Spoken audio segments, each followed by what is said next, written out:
everyone, and welcome to YUCI Talks. I'm your host, Angela Crockett, and today we're going to be speaking with a special guest by the name of Dave Tiberi. Dave, known as the Uncrowned Champion, is a humanitarian, president of the Emergency Response Protocol, and co-founder of Donate Delaware. Dave Tiberi, welcome to YUCI Talks. How are you? Hello, Angela. Thanks for having me. I'm excited about today. I do a lot of work in the youth community, so this is exciting to me. Awesome. Glad to hear that. And you know, Dave, as you're aware, we have you from around the globe that are listening and watching, and I'm sure they will be touched and inspired by the story that you will share about your journey. So let's dive right in, Dave. First of all, where does Uncrowned Champion come from? Well, it's interesting. I grew up in the sport of boxing, and I'm the second youngest of 14 children. So they said, "How did you get into boxing?" I said, "Well, I have 11 older brothers. I had no choice." But so I come from a large family, and I was blessed during my career to have a healthy career and at the same time a successful career. At the end of my career, I was matched up pound for pound, one of the best fighters in the world at the time, James Toney, and the fight sparked the United States investigation in the sport of boxing, or into my fight and then into the sport of boxing. It was a very controversial fight, and so from that decision that was announced that a couple senators happened to be watching a fight by television, and so they launched an investigation into the fight, the U.S. Senate, and it led to some disparities and some problems in the fight, such as the two judges that awarded my opponent the fight were unlicensed, and the only licensed judge gave me the fight, 117, 111, and that was one rule that was broken. Another rule that was broken in the fight was the referee was considered green and incompetent prior to that fight to do a championship, and the referee deducted a point without a warning. So the rules were broken in the fight, and so my opponent was awarded the decision, and it led to a full-fledged investigation into boxing. And a book was written on me called Tiberi, the Uncrowned Champion, because that day I wasn't awarded the title, but through all the controversy, it led to a national and an international boxing bill by the U.S. Senate called the Ali Bill. So the fight, of course, I was a big Ali fan. So from that fight, I took a stance. I did turn a tremendous amount of money down for rematches. It was probably one of the hardest decisions I ever made in my life. But a lot of good came out of it. Right now, nationally, internationally, boxing has they've really, if a state does not have a commission, the neighboring state picks it up. So a lot of positive came out of it. So you're a pioneer. I got to tell you, I kind of did a refresher on the fight myself and watched it on YouTube. And I'm in agreement with everyone else. Oh, thank you. Yeah, that you won that fight. But, you know, you certainly, like I said, you were a pioneer and you have put in motion laws and things that really needed to happen. And sometimes when we're in that role and we're handpicked to be representative, to make change, it comes sometimes with things that are not fair. But at the end of the road, it changes life. It changes the course of the direction of something that is not right. You know, so for that I applaud you. And you certainly it has inspired you to so many other things, I'm sure. But I want you to talk about that and the humanitarian role that you play in life and who you are, Dave. And why you are on this battlefield to not just to Donate Delaware, but I'm sure there's other things about you that I have not been able to research and find, but you can share that breaks down who Dave Tiberi is and what makes Dave tick. Well, Angela, it's a great question. I'm hoping, I don't care what part of the world that you live in. I do a lot of international humanitarian efforts right now in different parts of the world. No matter where you are, you can be who you are and you can achieve what you want to achieve. Don't let anything or anybody put an obstacle in your path, or consider any type of obstacle as a speed bump, not a wall or a roadblock. So when you're looking in life, at least in my life, I remember as a kid being written off, one of 14 kids. But at the same time, I remember as a little kid, my Christian faith, and then those that are religious in here on this could appreciate this. My Christian faith means a lot to me because I know, for me, the Bible's the guidebook. My guidebook is key because it tells me that love one another. It tells me that when somebody's hurting, reach out. Reach out to the sick, reach out to the poor, reach out to the lame. Well, that doesn't mean just locally, but it also means internationally, all over the world. So it's interesting we've had a large influx of people come from different parts of the world into America right now. And what's interesting is I really believe the mission field's coming to us. In the years when I was a kid, it was like, we're supposed to go in the mission field. I just gave 7 medical beds, our groups gave 7 medical beds to Africa. We just gave 22 box trucks to the Ukraine. So it's challenged you. If you're on this Zoom right now, I would challenge you to make sure that knowing that you can make a difference, that when somebody's hurting, start in your own neighborhood, start in your own community. And that's in my own life. My testimony's really been that when someone has a need, know that you got to figure out to play a part in that need. Now, sometimes it's hard to help and hard to do things, but there's always somebody else that could be there for them. So be that arm to that next person that has a need. So what do I mean by that? Well, when I started signing up for organizations that I didn't know much about, when I read about the Easter Seals, Boys and Girls Clubs, I started finding there's organizations probably in your own country that you could participate with. So if you can't do it personally, working with those organizations can help solve some of the problems in your own community once you learn about those organizations. So I stay very active in my organizations in my home state of Delaware, never thinking that my work in Delaware would also have an international impact. So don't think that you can't accomplish something. Trust me, I've lived it. And the only one that's going to write you off is yourself. Don't let anybody stop you from your vision and your dreams. And I'm living that firsthand. Yeah, powerful. And Dave, on that note, don't let anybody stop you from your dreams and your vision. I that's something that I echo as well. But what do you tell the young people who are challenged and go through the peer pressure and different things that come their way that come to make them abort that dream? What words of wisdom can you share with them on how to stay true to yourself, no matter what the circumstances or opposition is? Well, Angela, it's been very hard. I come from a very abusive family, and I don't really talk about that much because it hurts. But I also knew I had a choice that I could look at that as being a victim, or I could use that for fuel. And so there's probably people in your life right now. Sometimes the people that hurt you the most are the people you're closest to. And that could be a family member. It could be a close friend. And I remember a real close friend of mine who we live close to each other now. His name's Bernard Hopkins.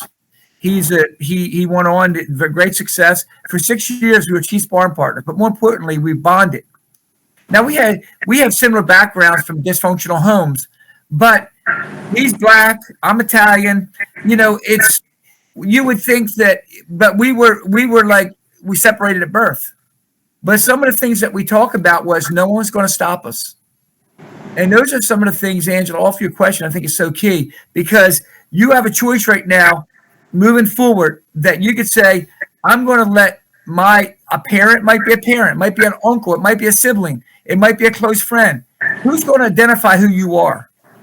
It's got to be you. You have to make that choice to say, you know what? I am not going to let that stop me.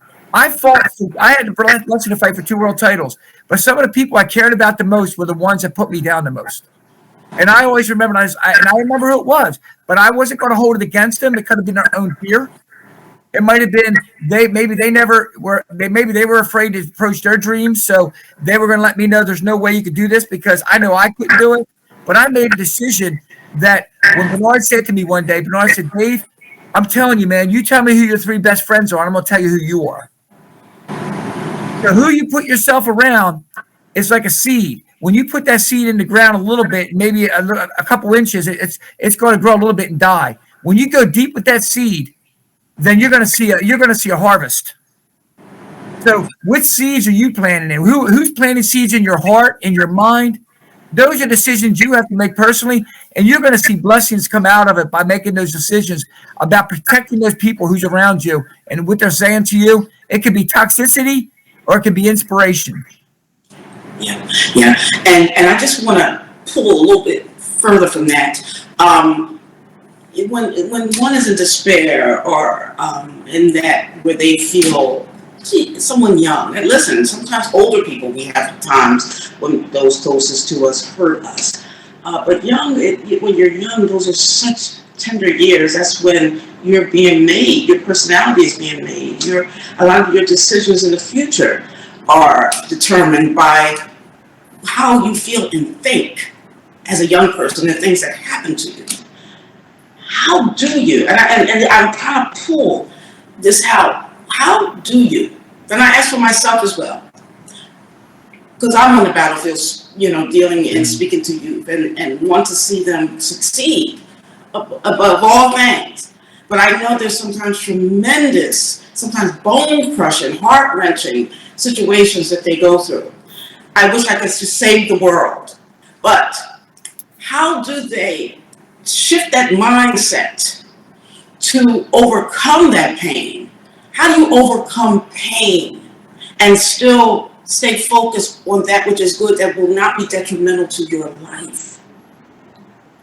Wow. Well, I can, as you know, Angela, our ages right now, we can only speak from personal testimony, right? So I would say one thing that, as you heard me say earlier, I hated it when my dad beat me. I hated it. I don't know what I was doing wrong. So each one of us have had those things in our lives that have happened that you could, make it a scar, not a deep wound. And so what I did, I know I zoomed in and those, think about your own faiths. In my faith, it says in Philippians 4:13 that I can do all things through Christ who strengthens me. As a kid, I remember when I would go to Sunday school, I would find those verses that gave me strength and comfort.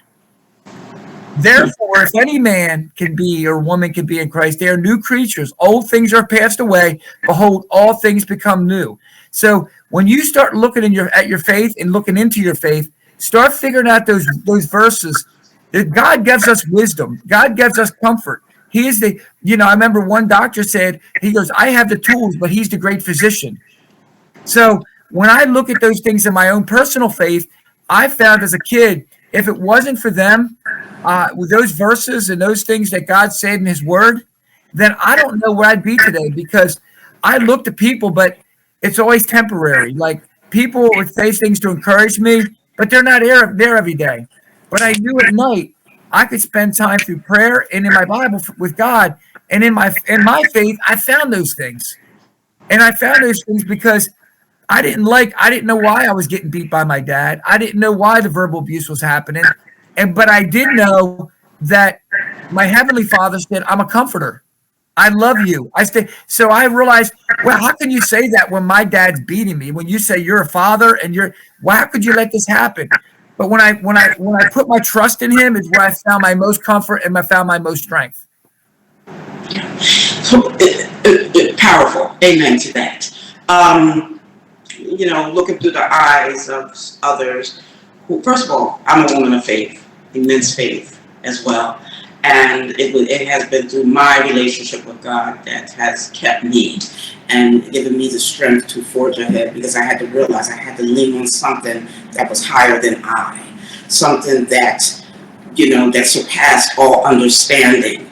And that was tough. I wasn't able to do that in my young years. I didn't implement that type of faith or even want to go in that direction until I was a much older woman. At you, as a young man, I don't know what the young man age was that you had a mindset to go in that direction. That's awesome. Everyone doesn't have that mindset. Some people have the mindset they give up in this way. They turn to drugs, they turn to peer pressure, whatever that may be, something negative. So that's powerful that you were able to draw on the strength of God, even during those times. What age were you when you started going to church and really started looking to God to be your help and your anchor?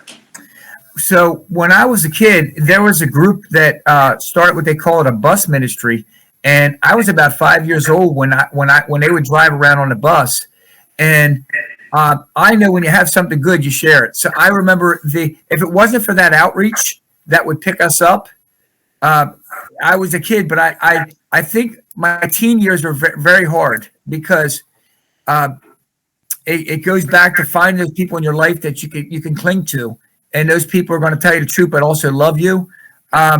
So I was fortunate through my Sunday school classes that I was able to associate with other young people that had the same beliefs, the strength, and they had wounds in their life. Like, for example, statistically, globally, they talk about, I have 3 daughters, and it bothers me to hear this, but I hear about young women being abused. The large number of young women that get scarred and get wounded deeply at a young age, and I'm talking physical abuse and others. And when I hear these things, it challenges me. I see pictures of women, a number of young women on this Zoom, and I look at this and say, wow, this gives you an opportunity to say, this is not going to happen anymore. It's got to stop somewhere. And it's, I know that in my life, it was a very abusive father, but in everybody's life, we each have our stories. So, Angela, they hit a home run with your point is also starting to siphon through those people you hang with, but also what type of things are you doing? Every country has something different. In America, we have like Starbucks, and our youth group in our church right now, we have a lot of wounded young men and women that started coming to our Sunday school. And now they go out to Starbucks. They've been doing things together on Friday and Saturday nights, which were times that they would also be times that they would get in trouble, and they would potentially get in trouble. So those small circles of people that you put yourself around to build you up is going to be key for your future. Having 3 daughters, I'll take a testimony. My 3 daughters, I'm in regular dialogue with them, and I let them know. Find people. If I'm not there, you live in different parts of the country. Find people in your life that are going to speak truth. People that love you, but they're going to speak truth. And to me, knowing that I'm always a phone call away, but at the same time, when you put yourself around those people, they're truly going to make or break you. Yeah, that's very, very true. So this testimony led you to who you are. Talk to us about your professional life, what you do as a humanitarian, and your career. So what I do for a business, for years, I lived my dream. I had a TV studio for many years. So my wife and I, we had talk shows and we produced TV commercials. That was a lot of fun.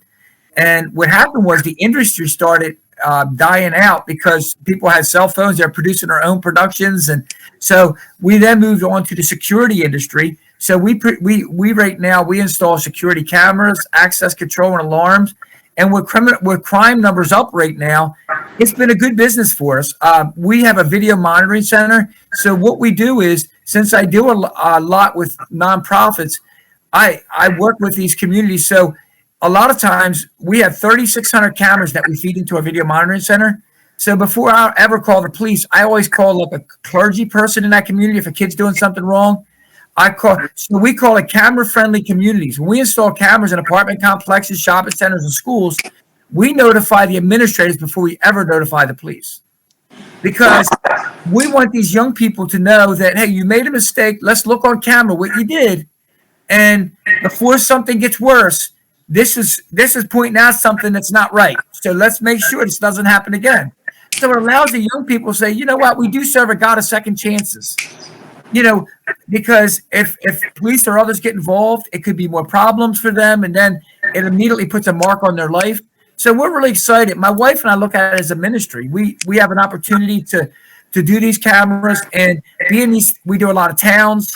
We put access control cameras up, and this is all based on security. But when they notify us that a problem happened on the property, we capture the incident, then that person, they're captured on tape, they get brought in, and then it's really, now if it's a bad crime, like we have saw 3 murders, which is really sad, So that had to be turned over to law enforcement. But other than that, that's the business side that we're really excited about. We're doing something unique in a country that nobody's doing, and we've been supported by the NAACP, the ACLU, even the Police Chiefs Council. So it tells you that when groups work together, we're able to help and solve a lot of these issues, and we're able also allowing the Boys and Girls Club, youth organizations, and others to come in to help the community. They can find out what's wrong, and they can ultimately get a hold of that young person that has a need, and then we can speak truth in their life, and we've done it in many occasions.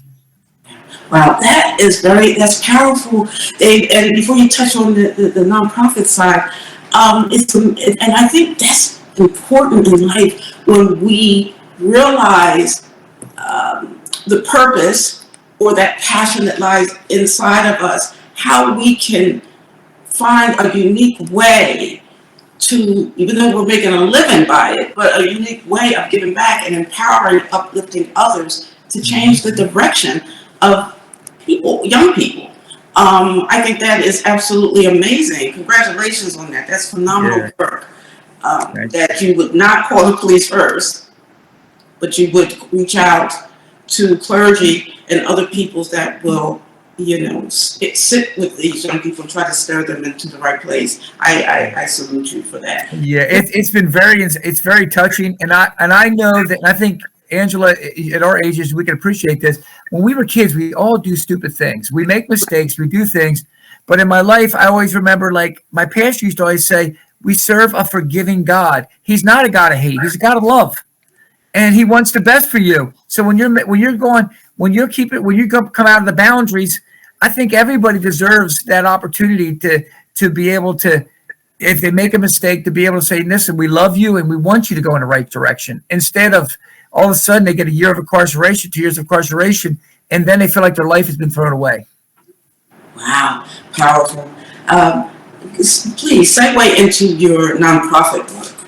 Get ready, young people. This is going to be the fun part. I love my nonprofit work. So I as a young person, when I turned professional, I left. I went 1 year of college. I left, and I turned professional at the age of 18. And I had a very successful amateur boxing career. And so I always knew that if God was going to give me a platform, that I was going to make sure that I played that platform to impact the community. And so I started getting involved as chairman of different campaigns for nonprofits. So over the years, I've worked with different organizations. Presently, I serve on the board of the Boys and Girls Clubs. We have, in Delaware alone, we have over 43 Boys and Girls Clubs. We service over 36,000 young people with programs. And so what I love about it is, as a board member, I also get to participate in what empowers you as young people. Is it college? Is it a career path? Do you want to be a cosmetologist? Getting you in. So maybe you're in an environment, and in this case, the Boys and Girls Club, you might be in an environment that right now you're struggling at home.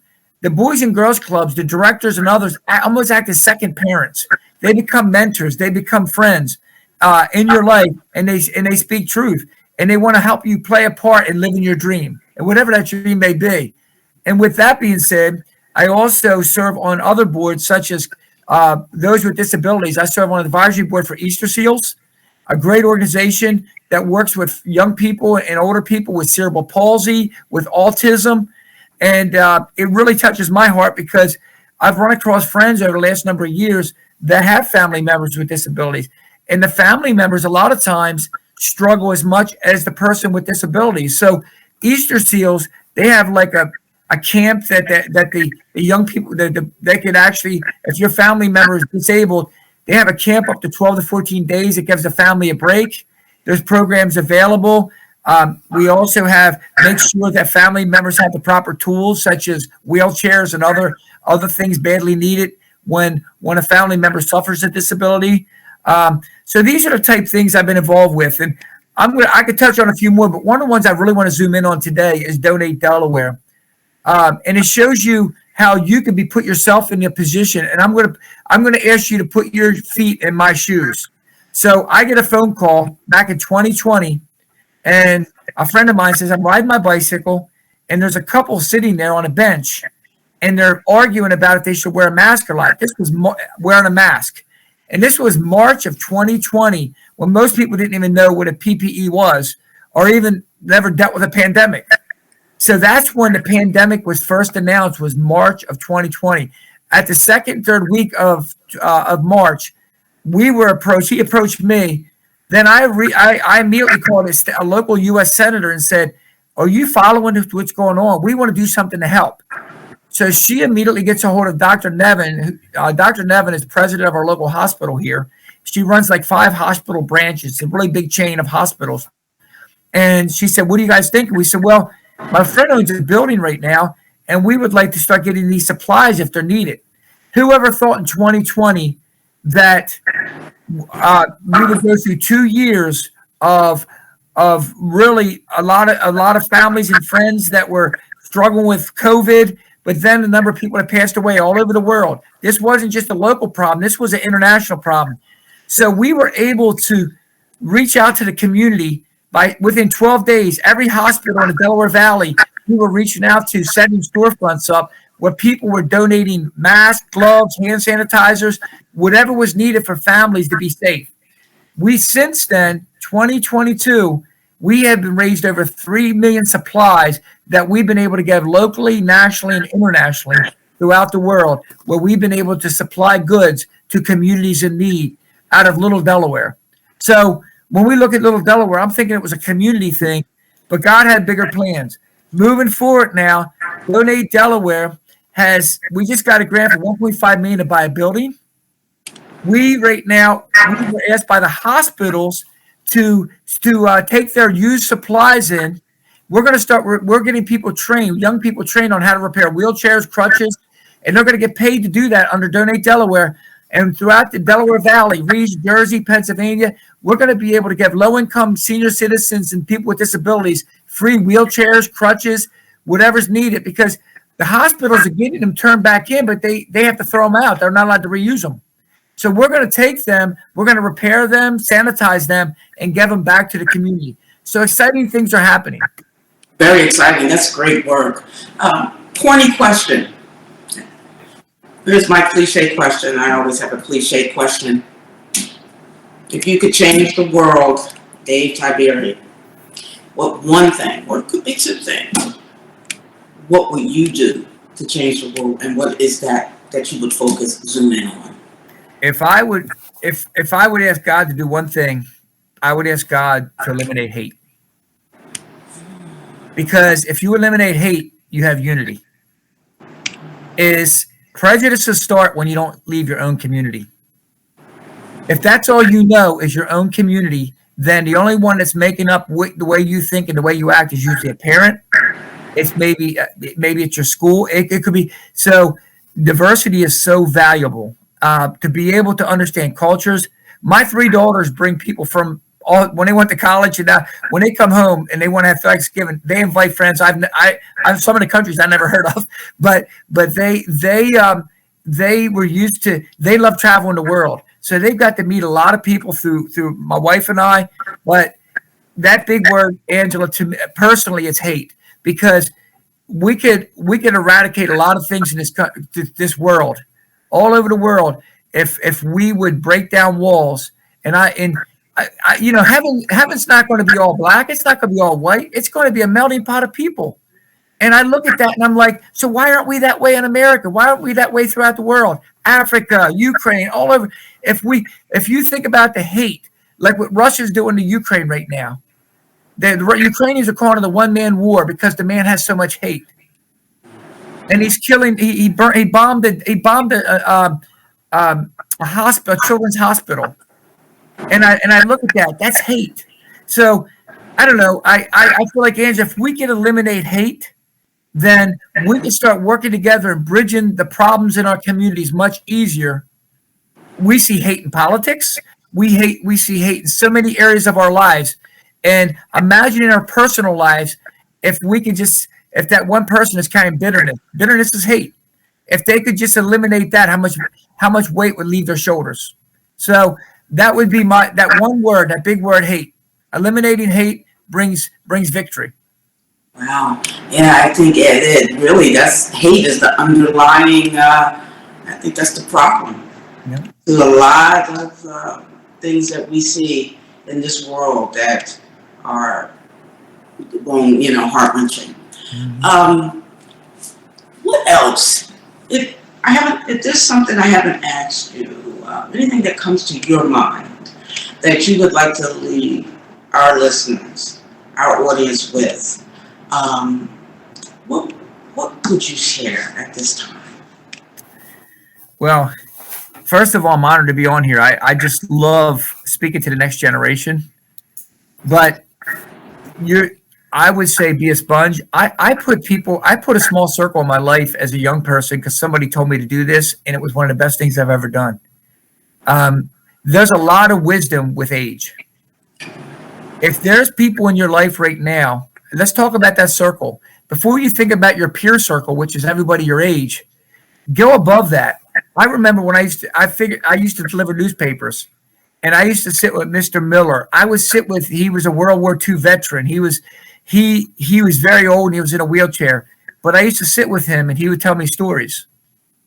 And I call that speaking truth in my life.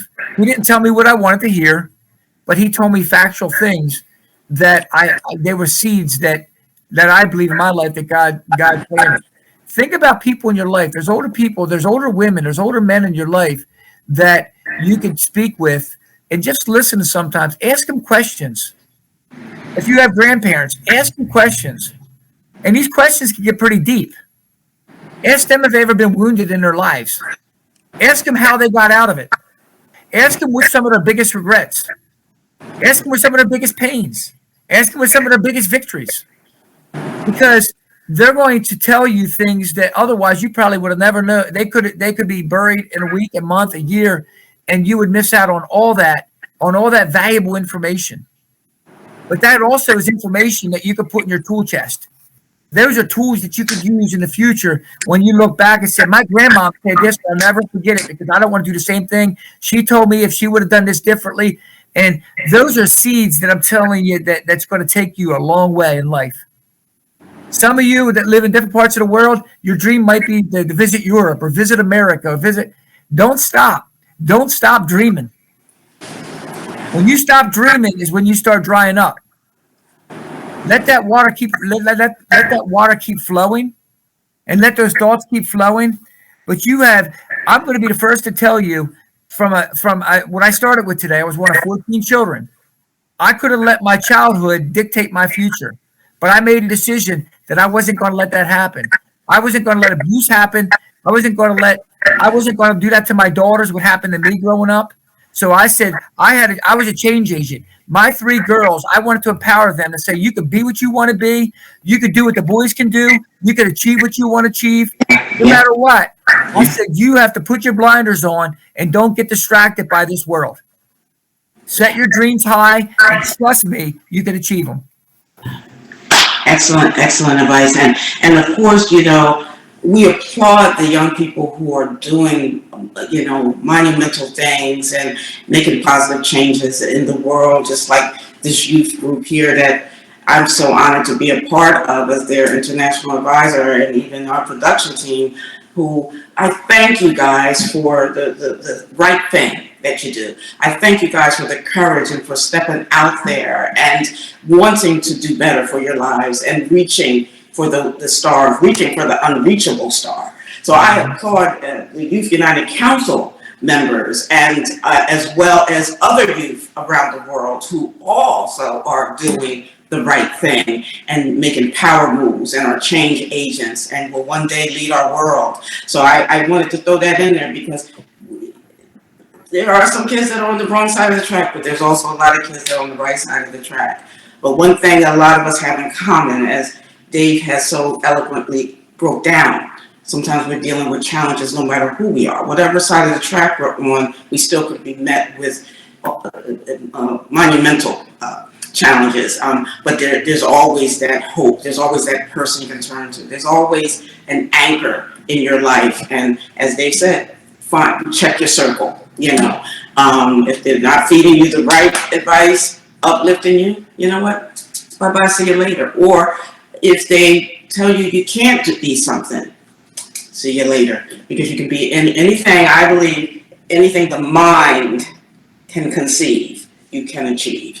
And, so I just wanted to thank the YUCI members, the YUCI United Council of India for everything that you do. And one day I'm going to have some of the members on the show, and I'm going to interview them and let them speak about why they do what they do. But Dave, that, you have given such invaluable, you dropped some serious pearls of wisdom, and which I knew you would.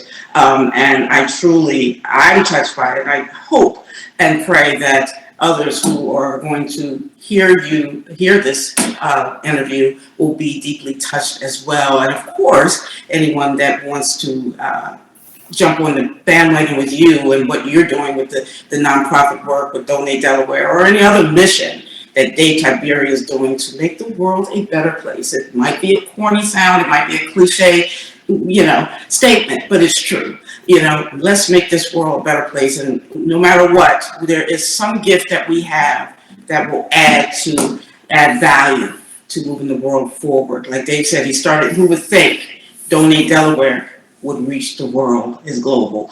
So Dave, I totally appreciate your words. I appreciate you taking the time. And I certainly appreciate hearing your testimony. Thank you for sharing your past, with us, because that's important, because you never know who might need to hear that. So I'm greatly indebted for that. Where can our listeners and audience find you and keep up with what you're doing, or if they want to join forces with you? Well, again, thank you, Angela. And I appreciate the participants taking the time today. This is a big part of getting ahead, is making sure that you're included on these type of events where you just, feed your heart and feed your mind constantly. So you could go to donatedelaware.org, and feel free to reach out anytime with me online.